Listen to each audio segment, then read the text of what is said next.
What is terrain? In terms of gameplay, it's used to introduce line-of-sight blockers and determine movement paths of troops. Narratively, it gives context of where your little toy soldiers are fighting and why. The point is, terrain is a background piece. It's not the focal point of any game. While having professionally painted terrain is nice, there is a lot of terrain that you need to build and paint, especially if you use GW terrain. My name is John Does Warhammer, and in this video I'll be showing you how to get terrain from spruce to board in less than an afternoon. First step is to pick a certain theme around your terrain. For example, the Tomb World terrain from Kill Team is set in a Necron catacomb, and when I imagine Necron tomb, I think of a really dark area illuminated by bright greens and no other light source. If you need help coming up with a theme, some good advice would be to look at the board your terrain kit comes with, like this board from the Blood and Bone Spearhead set. Lots of ghostly blues and greens mixed in there. You can take this general idea and apply it to your terrain, or maybe just look at some artwork. This piece of Nighthaunt art includes the same bluish green that would look great and fit the theme of a haunted graveyard. Let's begin with the Necron terrain. To achieve the look of an underground catacomb with only the green lights as a light source, we will start with a black primer, followed by a dry brush of Caliban green, followed by Moot green. The Caliban green is there to set a transitional shadow between the black and the very bright Moot green. It's easier to see in person, but if you only had black followed by Moot green, it would look very unnatural.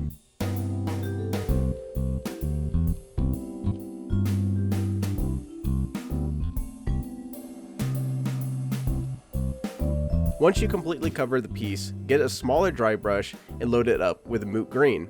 Once again, go over the entire wall.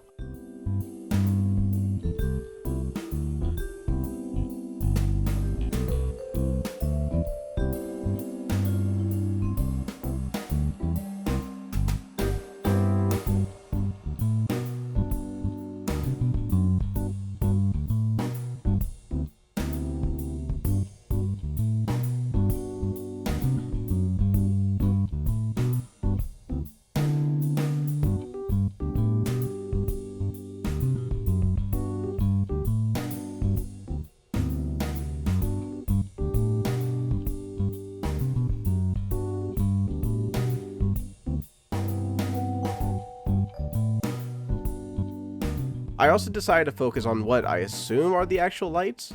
These could just be pipes or whatever, but I wanted to highlight what I think is the light source that would be illuminating the hallways.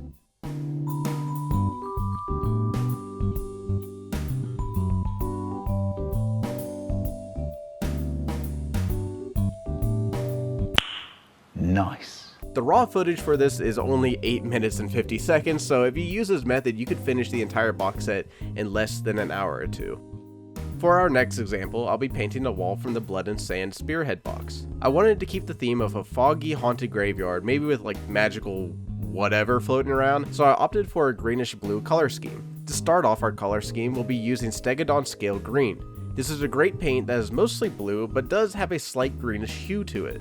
Instead of a dry brush where you get most of the paint off, I opted for more of an overbrush approach, where you get a lot of the paint off your brush, but not so much as you would when you're doing a normal dry brush. This is to make sure that all the bricks and stone is based with Stegodon Green before we move on to our next color.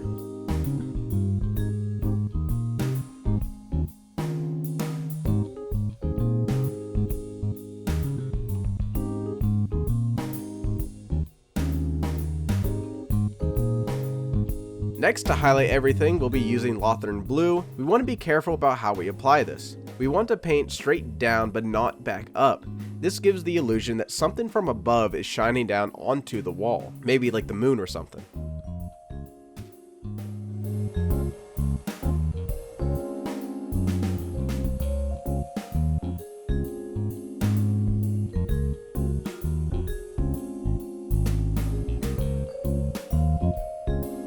Now I wanted to add a light green to give the effect of some magical orbs or wherever the hell floating around. To do this, take a small dry brush and Warboss green. Wipe most of the paint away and just do a quick few hits randomly across the terrain. Add as much or as little as you would like. There really is no method to this madness.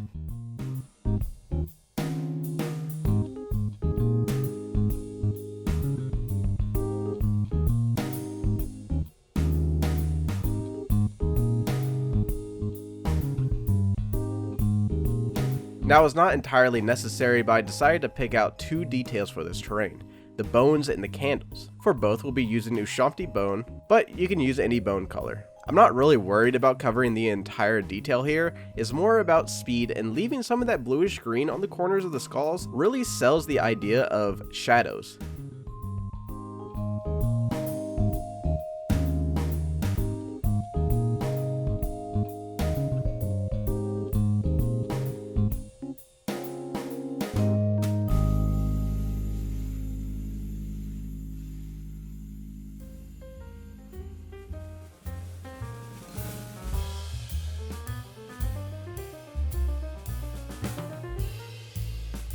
Lastly, use Sybarite green to color in the flames of the candles, then do a very small dry brush around the flame to really make them glow.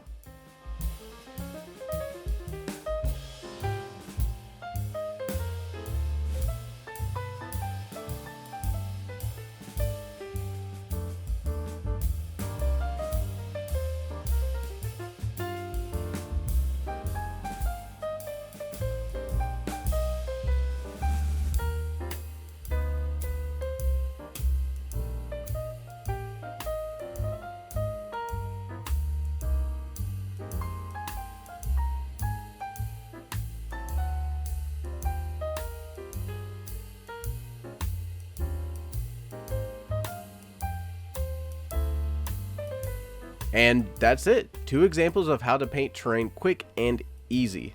I also have a video on my channel about how to paint ruins, which you can check out on the top right here or in the video's description. If you guys have any further advice for other painters, feel free to leave them in the comments below. Like if you found this guide helpful, and help me please the almighty